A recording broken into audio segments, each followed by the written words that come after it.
I'm about 11 years old, and I'm trying to figure out who I am, my life, what I want to be.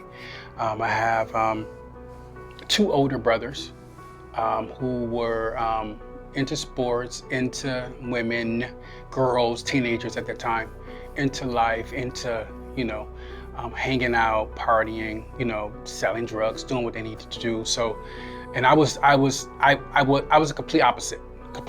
So I wouldn't do any of that stuff. That just wasn't, I was, trying to take care of my younger siblings, because like I said, my brother was declining. So it was my job to kind of make sure that they were good. My two older brothers were what I call tyrants. Okay? My two older brothers would say very, very harsh things to me. Now remember, I'm trying to just live. I don't know who I am. I'm trying to live my life, okay?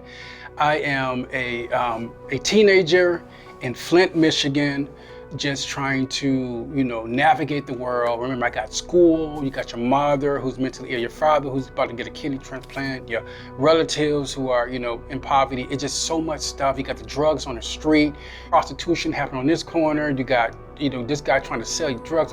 It's just so much stuff going on, and I'm trying to figure out who am I internally. Like, I don't see how anyone, any sibling could say things, and it could say things that could be so harmful, so damning, so like demeaning. It made me feel just horrible. They call you gay, they call you fag, sissy, feminine. It's less than human to constantly, I felt so berated. I felt so that's why I'm probably an introvert to this day, because I always keep to myself. But that plagued me. It played a massive role on who I am, how I navigate the world. I'm better. I'm way better now. That's just, I can give a damn. But back then, your family is supposed to protect you. I just felt that your family is supposed to. I would see my cousins, my friends who have brothers, and their brothers they get in a fight, their brother jumping in. You know what I mean? I see my friends and my sisters, they get in a fight, the sister's jumping in. They get the uncle, everybody's jumping in. I didn't have that. I had none of that. It's my family, they knew that I was different, so they hated me. It was a hate. And I didn't understand. They was embarrassed because I was a little bit flamboyant. But my family took it as a, disrespect. They took it as a slap in the face. They took it as, all the people in the neighborhood would. I know my mom and dad took it as they didn't want me to be that way because of what their church friends would say, what their relatives would say, what their moms would say, what their friends, what the neighbors would say.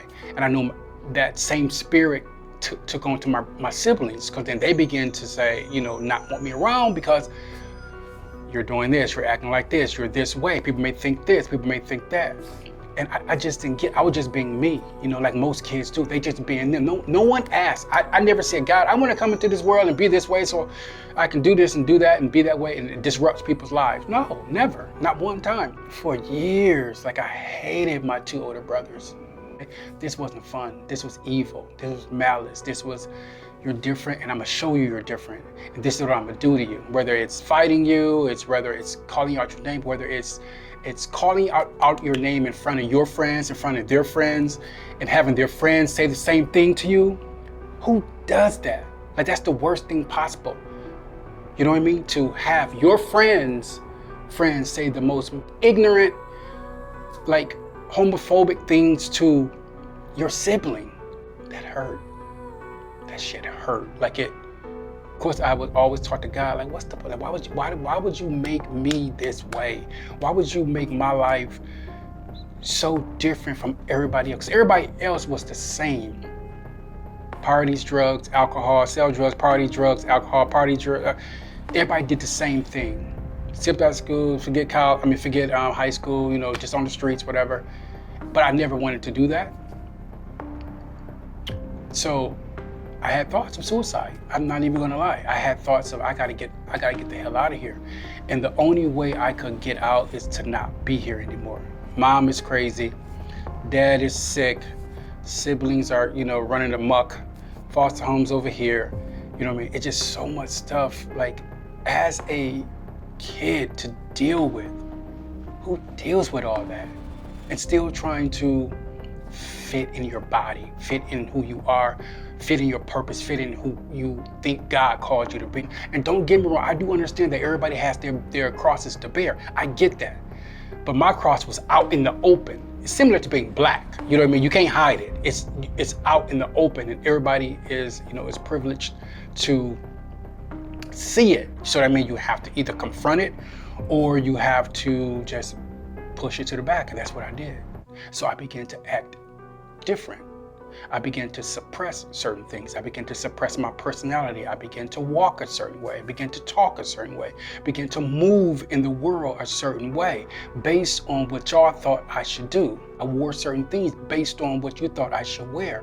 I watched certain things because you said I should watch certain things. So I began to slowly move away from who I innately was as a human being just to placate to who you thought I should be. And there's millions of kids around the world that's doing that right now. And it's fucking them up. Trust me, it is. You don't think it is, but it is. And then you have to deal with it. You're gonna have to deal with it. Your child, your cousin, your aunt, your uncle, your sibling. You're gonna have to deal with it. Just love them. That's all you gotta do. You ain't gotta do nothing else. Love them. That's it. That's all people want anyway. Everybody. I had so much hate in my heart for like a couple of my cousins and my brothers. So much hate. And I didn't like how that felt. I'm the type of person that if you did me wrong, I would look the other way. So I always look the other way. That's always been my thing, look the other way. Maybe I have some value. Maybe there's some value in this friendship that I can provide you and vice versa. Because I wasn't getting it there. I have a mother to say, hey, you're gonna be okay, Carlos, it's gonna be fine. This is what you're going through. I didn't have that. What is that? That was foreign to me. I knew at some point I was gonna have to be who I come to this earth to be at some point. So I ended up going to college. And to block all of that out, I had my first intimate experience with a woman that was the best girlfriend I've ever had.